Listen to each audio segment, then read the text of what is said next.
We're here at Qlik Connect 2024 in Orlando. I had the pleasure of being joined by Mikkel Hansen. Now, Mikkel is the head of business intelligence at Nordisk Film. Mikkel, great to see you. Thanks for making time to catch up with me. Welcome to the show. Thank you for having me. Now, you've got an interesting role, an interesting company. So for our audience, maybe could you just kick us off with a broad overview introduction to Nordisk Film? I understand it's an organization or a company that does award-winning blockbuster films, it does TV series, it does immersive computer games, a whole range of things. Just give us a 30,000-foot overview of the company to start with, and we'll delve into your role within the organization. I will, Des. So just to give you a quick update on Nordisk Film, we are the oldest movie production company in the world still in production, and we've been in this business since 1906.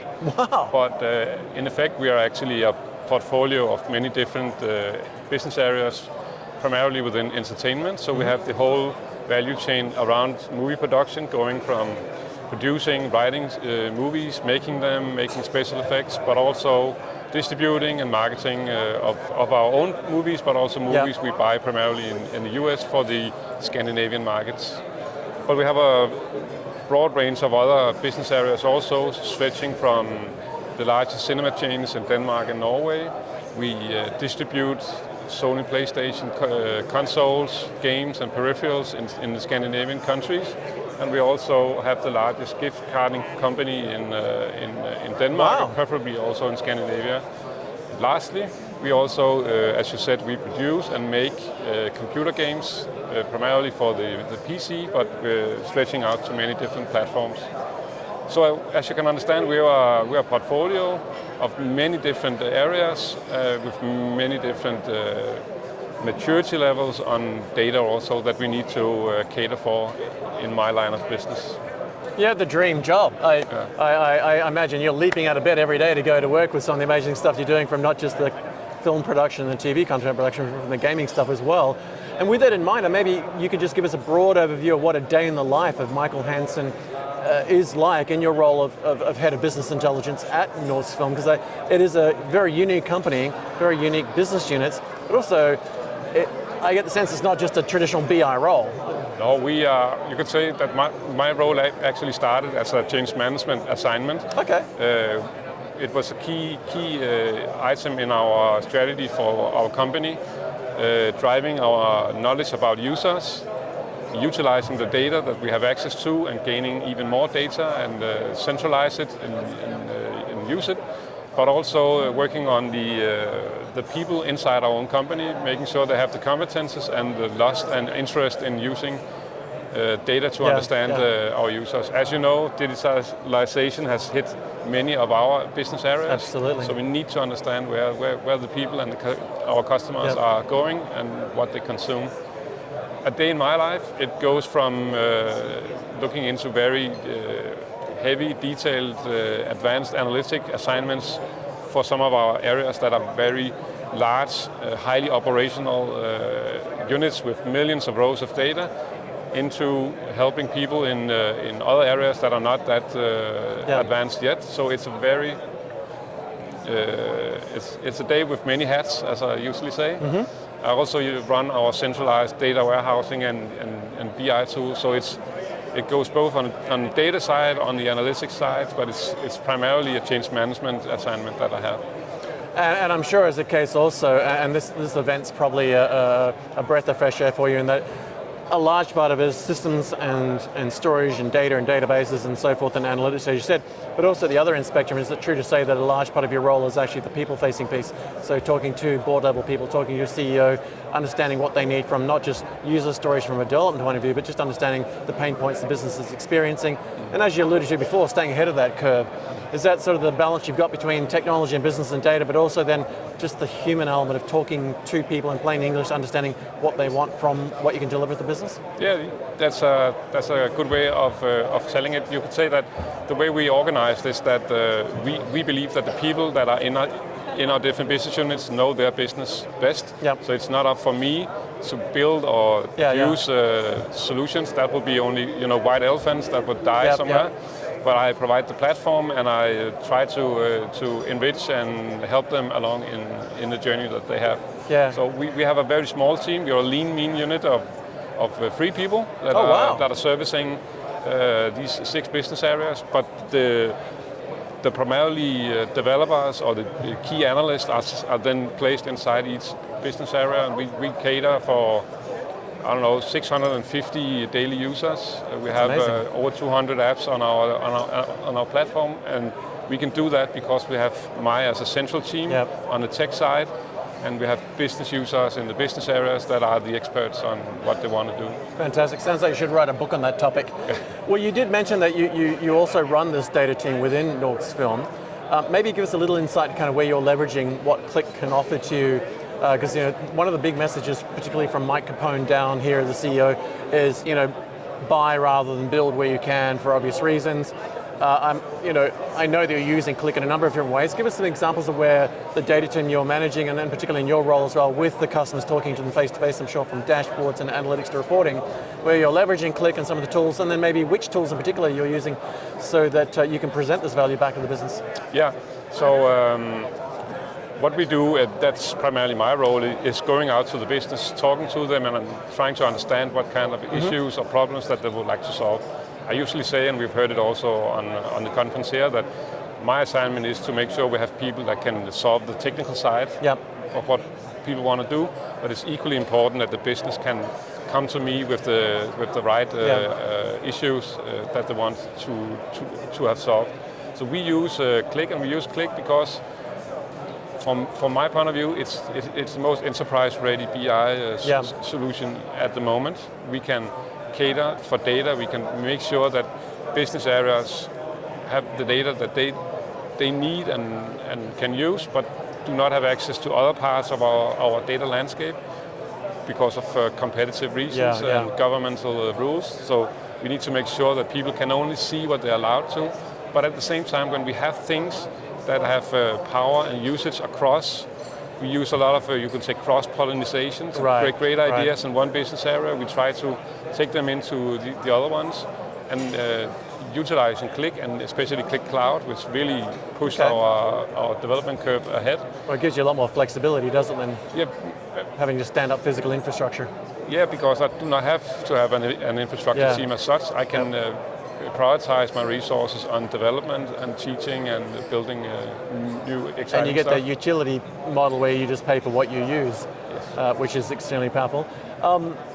Give us some examples of I guess, when I think about your organization as you've described, I mean, the business must present you with both an exciting and challenging broad range of data types, of data sets, not only to manage but also protect. Give us some examples of sort of where Qlik's really changed the game for you with that.